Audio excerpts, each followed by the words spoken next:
നമസ്കാരം.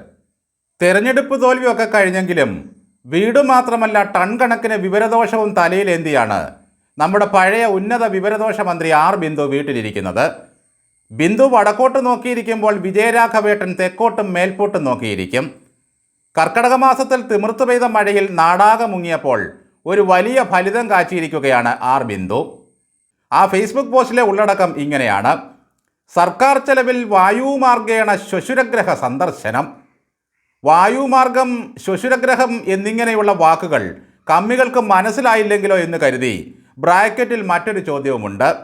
എന്തിനായിപ്പോൾ ഒരു ഹെലികോപ്റ്റർ എന്ന് ആരും ഇപ്പോൾ ചോദിക്കുന്നില്ല പോലും. വി ഡി സതീശൻ ശ്വശുരഗ്രഹത്തിലല്ല പൊറുക്കുന്നത്. എന്നാൽ നിങ്ങളുടെ മഹാനായ മിസ്റ്റർ മരുമകൻ ഭാര്യയ്ക്കും അമ്മായിയപ്പനും അമ്മായിയമ്മയ്ക്കുമൊപ്പം ബേക്കറി ജംഗ്ഷനിലെ വാടക വീട്ടിൽ പുറത്ത കഥ മറക്കരുത്. അങ്ങനെ ശ്വശുരഗ്രഹത്തിലെ പൊറുതി കൊണ്ടാണല്ലോ അദ്ദേഹത്തിന് കേരളത്തിൻ്റെ പൊതുമരാമത്ത് മന്ത്രിയാകാൻ കഴിഞ്ഞത്. ശരിക്കും കെട്ടിക്കയറൽ എന്ന പ്രതിഭാസം നടന്നത് അവിടെയാണ്. മുഹമ്മദ് റിയാസ് അമ്മായിയപ്പൻ്റെ വീട്ടിൽ പുറത്തതിനെപ്പറ്റിയാണോ ബിന്ദു ശ്വശുരഗ്രഹം എന്ന പരാമർശം കൊണ്ട് ഉദ്ദേശിക്കുന്നത്? സർക്കാർ തലവിൽ 30,000 കണ്ണാടി വാങ്ങി മോന്തയ്ക്ക് വെച്ചിട്ടാണ് ബിന്ദു ഇപ്പോഴും കേരളത്തിൻ്റെ മുഖ്യമന്ത്രിയുടെ ഹെലികോപ്റ്റർ യാത്രയെപ്പറ്റി ആക്ഷേപിക്കുന്നത്. അന്ന് അതിനെപ്പറ്റി ചോദിച്ചപ്പോൾ ബിന്ദു പറഞ്ഞത് അത് ഞങ്ങളുടെ അവകാശമാണ് എന്നായിരുന്നു.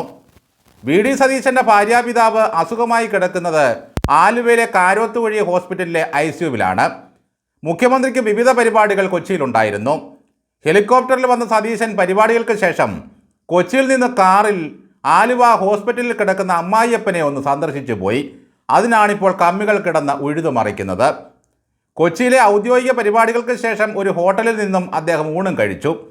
ഇനി പറയും തിരുവനന്തപുരത്തെ രുചി പിടിക്കാഞ്ഞിട്ട് പാരമ്പര്യ രുചികൾ തേടി കൊച്ചിയിൽ ചെന്നാണ് സതീശൻ ആഹാരം കഴിക്കുന്നതെന്ന്. ഊണ് കഴിഞ്ഞ് മൂത്രമൊഴിക്കാൻ കയറിയാൽ അപ്പോഴും കുറ്റം പറയും ഹെലികോപ്റ്റർ പിടിച്ച് മൂത്രമൊഴിക്കാൻ പോയെന്ന്. കഴുതകൾ കാമം കരഞ്ഞു തീർക്കും, കമ്മികൾ സങ്കടം പറഞ്ഞു തീർക്കുമെന്ന മട്ടിലായി കാര്യങ്ങൾ. സർക്കാരിൻ്റെ കാശ് കൊണ്ട് പോലീസിൻ്റെ ആവശ്യങ്ങൾക്ക് വേണ്ടി പിണറായി സർക്കാർ വാടകയ്ക്ക് എടുത്തിട്ടിരുന്നതാണ് ഈ ഹെലികോപ്റ്റർ. മാസം ഇതിൻ്റെ വാടക 80 ലക്ഷത്തിന് മുകളിലാണ്. 25 മണിക്കൂർ മാസത്തിൽ ഉപയോഗിക്കാം. ഈ മാസം കരാർ കഴിയാൻ പോവുകയാണ്. ഉപയോഗിച്ചാലും ഇല്ലെങ്കിലും 80 ലക്ഷം മാസവാടക കൊടുക്കണം. ഇതാണ് പിണറായി വിജയൻ ഉണ്ടാക്കി വെച്ച കരാർ. 2 തവണ എയർ ആംബുലൻസായി ഉപയോഗിച്ച ഈ ഹെലികോപ്റ്റർ വാടകയ്ക്കെടുത്തത് കൊണ്ട് സംസ്ഥാനത്തിനുണ്ടായ നഷ്ടം ചില്ലറയൊന്നുമല്ല. ഈ ഹെലികോപ്റ്ററിൽ കയറിയാണ് പിണറായി വിജയൻ പാർട്ടി സമ്മേളനത്തിന് പണ്ട് തൃശ്ശൂർക്ക് പോയത്. കഴിഞ്ഞ മാർച്ച് വരെയുള്ള ഏതാണ്ട് 10-30 കോടി രൂപ കൊടുത്തു കഴിഞ്ഞു വാടക ഇനത്തിൽ. ഇങ്ങനെ വെറുതെ ഇട്ടിരിക്കുന്ന സാധനത്തിൽ ഔദ്യോഗിക ആവശ്യത്തിന് അദ്ദേഹം കൊച്ചിയിൽ പോയതാണ് ഇപ്പോൾ കുഴപ്പമായത്.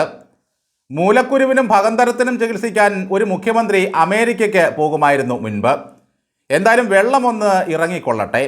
സതീശൻ വസ്തുത വിശദീകരിച്ച് പ്രതിപക്ഷത്തെ കോന്തന്മാരെ ഭിത്തിയിൽ തൂക്കുന്നത് നമുക്ക് കാണാം. അന്ന് പാർട്ടി സമ്മേളനത്തിന് ഹെലികോപ്റ്ററിൽ പിണറായി വിജയൻ പോയതുമായി ബന്ധപ്പെട്ട വലിയ വിവാദങ്ങളും ഉണ്ടായിരുന്നല്ലോ. അതിന് പാർട്ടി പറഞ്ഞ മറുപടി മുഖ്യമന്ത്രി സഞ്ചരിച്ച വിമാനത്തിൻ്റെ ചെലവ് പാർട്ടി ഏതായാലും വഹിക്കില്ല എന്നാണ്. ആ കാശ് കൊടുത്തത് ഓഖി ദുരിതാശ്വാസ ഫണ്ടിൽ നിന്നോട്ടോ കിടന്ന പൈസ എടുത്താണ്. 8 ലക്ഷം രൂപ സർക്കാർ ഇത് പാസ്സാക്കി വിടുകയും ചെയ്തു.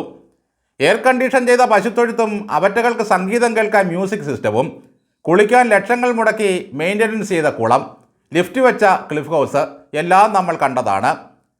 വി ഡി സതീശൻ ഹെലികോപ്റ്ററിൽ ആകാശത്തുകൂടി പോയതിൻ്റെ 10 മടങ്ങ് പ്രഹരമാണ് ഭൂമിയിലൂടെയുള്ള പിണറായി വിജയൻ്റെ സഞ്ചാരങ്ങൾ മനുഷ്യ സമൂഹത്തിനുണ്ടാക്കി വെച്ചത്. ഇനി അമ്മായിയപ്പനും മരുമക്കളുമായിട്ടുള്ള ബന്ധത്തെപ്പറ്റി കൂടുതൽ പറയാതിരിക്കുന്നതാണ് നല്ലത്. മിസ്റ്റർ മരുമകൻ മുഹമ്മദ് റീൽസിന് അമ്മായിയപ്പനെന്ന് പറഞ്ഞാൽ രോമാഞ്ച ഹർഷമാണല്ലോ. അതിന് യാതൊരു കുഴപ്പവുമില്ല. പിണറായി വിജയൻ്റെ മകൻ്റെ അമ്മായിയപ്പനാണ് കേരളമാകെ AI ക്യാമറ സ്ഥാപിക്കാനുള്ള കരാർ കൊടുത്തിരുന്നതെന്ന് അന്തങ്ങൾക്കറിയാമോ? അതൊരു വലിയ അഴിമതിയാണെന്ന് അറിഞ്ഞിട്ടും അന്ന് സതീശൻ എന്ന പ്രതിപക്ഷ നേതാവ് അക്കാര്യം പൊതുസമക്ഷം വന്ന് പറഞ്ഞില്ല. ഒരു പ്രമുഖൻ എന്നേ പറഞ്ഞുള്ളൂ. എന്നാൽ BJP നേതാവായ ശോഭാ സുരേന്ദ്രനാണ് വാർത്താ സമ്മേളനം നടത്തി ആ അമ്മായിയപ്പനെ ജനസമക്ഷം അവതരിപ്പിച്ചത്. കേരളത്തിലെ ജനങ്ങളെ കാണാൻ കോടികൾ മുടക്കി ഒരു ബസ് എടുത്ത് ഉല്ലാസയാത്ര നടത്തിയ മുഖ്യമന്ത്രിയായിരുന്നു നമ്മുടെ പിണറായി സാറ്. ഇങ്ങനെ ആക്ഷേപം ചൊരിയുന്ന മന്ത്രി ബിന്ദുവിൻ്റെ ഭർത്താവും പോളിറ്റ് ബ്യൂറോനുമായി വിജയരാഘവൻ നടത്തിയ ഒരു പ്രസംഗം നമ്മൾ കേട്ടതാണ്. വഴിയടച്ച് CPM പന്തല് കെട്ടി സമരം നടത്തിയതുമായി ബന്ധപ്പെട്ടായിരുന്നു ആ പ്രസംഗം. അദ്ദേഹം പ്രസംഗിച്ചുകൊണ്ട് നിൽക്കുമ്പോഴതാ കാറുകളിൽ ഓരോരുത്തരായി സഞ്ചരിക്കുന്നു. ഇത് കണ്ട അശ്ലീല രാഘവൻ മൈക്കിലൂടെ ചോദിക്കുകയാണ്, ഇവനൊക്കെ കാറിൽ ഒറ്റയ്ക്ക് എവിടെ പോകുന്നു, അമ്മായിയമ്മയുടെ വീട്ടിൽ പോവുകയാണോ എന്ന്. നോക്കണേ, സ്വന്തം കാശുകൊണ്ട് വാങ്ങിയ കാറിൽ പോകുന്നത് പോലും ഈ കമ്മികൾക്ക് ഇഷ്ടമല്ല. സതീശൻ ഹെലികോപ്റ്ററിൽ സുഖമില്ലാതെ കിടക്കുന്ന അമ്മായിയപ്പനെ കാണാൻ പോയി എന്നാണല്ലോ ആക്ഷേപം. വിജയരാഘവൻ അമ്മായിയപ്പനെ കാണാൻ പോകുന്നത് ചാടു പിടിപ്പിച്ച ഒരു പലകയിൽ ഇരുന്നാണ്. വി.ഡി. സതീശൻ എന്നോ ഒരു തുലാഭാരം നടത്തിയതിൻ്റെ ചിത്രങ്ങൾ സഹിതമാണ് ഇപ്പോൾ കമ്മികൾ പ്രചരിപ്പിക്കുന്നത്.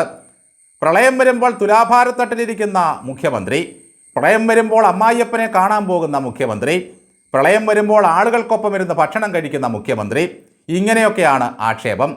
വെള്ളം ഇറങ്ങുന്നത് വരെ പിണറായി വിജയൻ അന്ന് ഒരു പാൽക്കഞ്ഞി പോലും കുടിച്ചിട്ടില്ലെന്ന് ആലോചിക്കണം. 2018 പ്രളയകാലത്ത് കേരളം മുങ്ങിയപ്പോൾ പിണറായി വിജയൻ ആ പ്രളയജലത്തിന് മീതെ കാൽവിരലുണ്ട് ആലിലയിൽ പൊങ്ങിക്കിടക്കുകയായിരുന്നു കണ്ണനെ പോലെ. വെള്ളമിറങ്ങാൻ താമസിച്ചപ്പോൾ ആ ബിരിയാണി ചെമ്പുമായി വന്ന് വെള്ളമെല്ലാം കോരി അറബിക്കടലിൽ കൊണ്ട് കളഞ്ഞു. ബാക്കി വെള്ളം കമ്മികളും അന്തങ്ങളും കൂടി തള്ളിയിറക്കുകയായിരുന്നു. ഒരു മാന്ത്രിക വടിയുണ്ടായിരുന്നു അന്ന് പിണറായി വിജയൻ്റെ കയ്യിൽ. അത് വെച്ച് എന്താജ്ഞാപിച്ചാലും നടക്കും. എന്തായാലും സർക്കാർ മാറി പ്രളയജലം കയറി വന്നപ്പോഴേ അന്തം കമ്മികൾ വലിയ ആഹ്ലാദത്തിലായി. ഇപ്പോൾ കാണാം എന്നായിരുന്നു പറച്ചിൽ. ജനസേവനത്തിലിറങ്ങിയ ഡിവൈഎഫ്ഐക്കാരോട് അന്തം കമ്മികൾ ഉപദേശിക്കുന്നത് മിക്ക പോസ്റ്റിന് താഴെയും കാണാം. നമ്മുടെ പാർട്ടിക്കാരെ മാത്രം രക്ഷിച്ചാൽ മതി, നന്ദികെട്ട വർഗമാണ്. എന്തിനാണ് ഈ ധൂർത്തെന്ന് ബിന്ദു നിങ്ങളുടെ രാജാവിനോട് ചോദിച്ചിരുന്നെങ്കിൽ ഇങ്ങനെ വീടും തലയിലെടുത്ത് വെറുതെ ഇരിക്കേണ്ടി വരില്ലായിരുന്നു. എന്തായാലും ഈ അമ്മായിയപ്പൻ്റെ ആശുപത്രി കഥ അടുത്ത ബുധനാഴ്ച കൊണ്ട് തന്നെ അവസാനിക്കും. ഇങ്ങനെ പ്രളയം വന്ന് മൂടിയപ്പോൾ പിണറായി വിജയനും അന്തങ്ങളും വല്ലാതെ ദുഃഖിക്കുന്നതിന് മറ്റൊരു കാരണമുണ്ട്. വിജയൻ്റെ കയ്യിലൊരു ദുരിതാശ്വാസ പെട്ടി ഉണ്ടായിരുന്നു. എന്തെങ്കിലും ദുരന്തമുണ്ടായി എന്ന് കേൾക്കുമ്പോൾ അത് തുറന്നങ്ങ് വയ്ക്കും. എന്നിട്ട് കരുണാർദ്രമായ ഭാഷയിൽ മനുഷ്യനോട് സംസാരിക്കും. വയനാട്ടിൽ ദുരന്തമുണ്ടായപ്പോൾ എങ്ങനെയാണ് അവിടെ പണം ചെലവഴിച്ചത് എന്ന് അദ്ദേഹം ഒരു വാർത്താ സമ്മേളനത്തിൽ പറഞ്ഞത് കേട്ട് ഞെട്ടിപ്പോയവരാണ് നമ്മൾ. മൃതദേഹങ്ങൾ പലതും ഒരേ കുഴിയിൽ തന്നെയാണ് അന്ന് അടക്കം ചെയ്തത്. അതിൻ്റെ അടക്കകൂലി കേട്ടാൽ ഞെട്ടിപ്പോകും. ഏതാണ്ട് 40 കോടിയോളം രൂപ. എന്തായാലും ആർ ബിന്ദു സർക്കാർ വക കണ്ണടയും വെച്ച് ആകാശത്തേക്ക് നോക്കിയിരുന്നു കൊള്ളുക.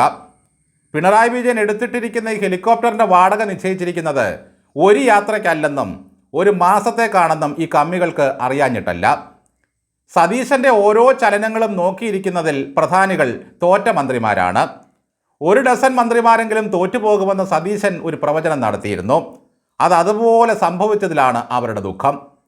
തോറ്റ മന്ത്രിമാരിൽ ആക്ഷേപഹാസ്യത്തിൽ മുമ്പിൽ നിൽക്കുന്നത് ശിവൻകുട്ടി മാമനാണ്.